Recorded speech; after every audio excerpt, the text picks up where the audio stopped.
Hi friends, welcome to my YouTube channel. ఇవాళ పాల తలకలు ఎట్లా చేసుకోవాలో చెప్తాను. ముందుగా సగ్గుబియ్యాన్ని నానబెట్టుకోవాలన్నమాట.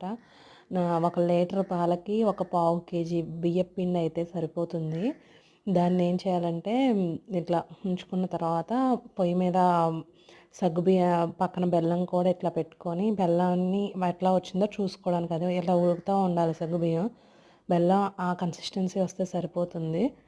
దాన్ని పక్కన పెట్టుకొని ఈ సగ్గుబియ్యం వాటర్, ఈ పిండిని సగ్గుబియ్యం వాటర్ ఉంటాయి కదా, వాటర్తో కలుపుకోవచ్చు. నార్మల్ వాటర్ అవసరం లేదు.